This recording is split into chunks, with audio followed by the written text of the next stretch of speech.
Donc, moi, ça fait un moment que je suis engagée dans le combat pour la liberté. Depuis le premier confinement, je me suis dit, mais qu'est-ce qui se passe? Didier Raoult nous a dit au bout de 3 jours, on a l'hydroxychloroquine, il n'y a pas de problème. Donc, j'ai pas compris comment tout le monde se laissait enfermer. Bon, à partir de ce moment-là, j'ai essayé de monter des manifestations avec des camarades Gilets jaunes. Je fais beaucoup d'informations pour essayer de réveiller les gens. Et comme vous avez pu le constater, nous ne sommes pas encore tout Paris ici en demandant l'arrêt du masque, l'arrêt des confinements, l'arrêt du couvre-feu qui n'a strictement aucun sens. Toutefois, il est important, je me suis dit, il y a une liberté à laquelle on ne pense pas. Donc pour l'instant, moi je me suis battue pour la liberté de se déplacer, de se réunir, de respirer librement. Pardon ? Voilà.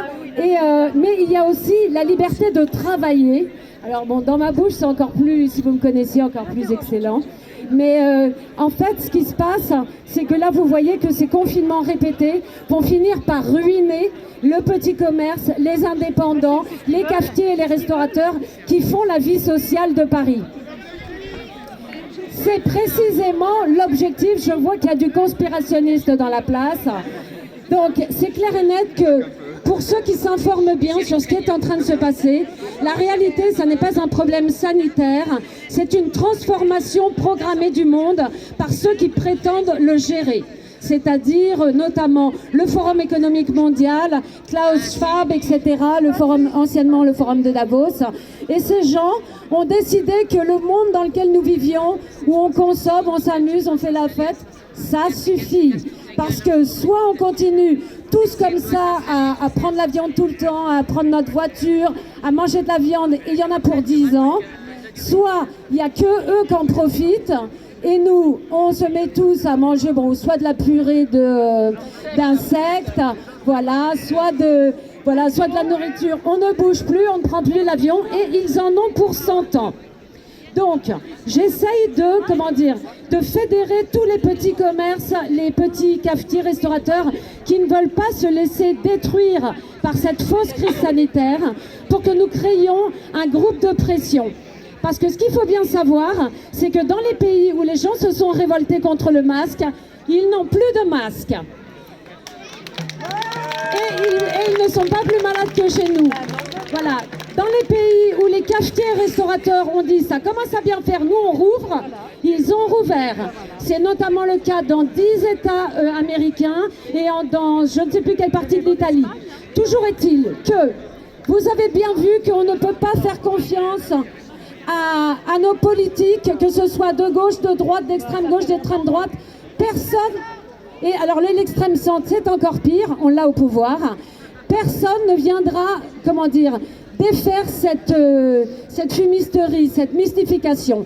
Tout le monde, y compris d'ailleurs les gros syndicats, tout le monde est là pour accompagner le mouvement et faire, comme dirait Klaus Schwab, de ce Covid, un portail vers un autre monde.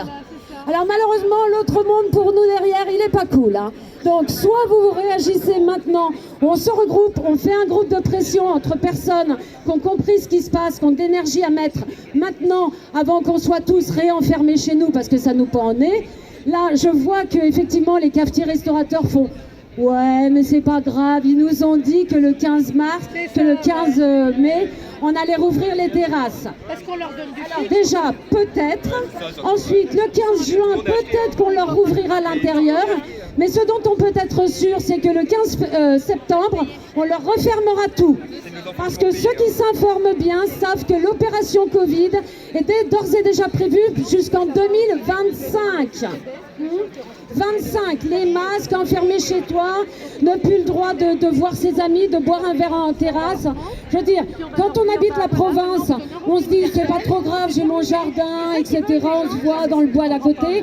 Quand on est à Paris, c'est véritablement une brimade insupportable que de ne pas avoir des lieux publics pour se retrouver tous ensemble. Donc je compte sur vous les Parisiens, si jamais, alors déjà si vous êtes disponibles, donc le rendez-vous que je donne demain pour créer un groupe de pression, c'est demain à 14h place Pereire. À la base, je vise avant tout les gens qui ont un café, un commerce, parce qu'ils vont le perdre s'ils continuent comme ça à se laisser faire. Maintenant, si vous en connaissez, si vous êtes disponible, si vous avez de l'énergie pour fédérer des gens, faire des actions, parce que ça ne va pas être, je n'ai pas proposé juste des rassemblements comme ça, j'ai réellement une stratégie, des idées, des actions à proposer. Le tout, c'est que je ne peux pas, moi, toute seule, évidemment, m'opposer au gouvernement. Donc, avec quelques révoltés, nous venons de créer une petite structure juridique qui s'appelle un syndicat, alors qu'on déteste les syndicats. C'est un syndicat de combat qui s'appelle ACID. Donc, vous voyez qu'on n'est pas dans le truc habituel, quoi.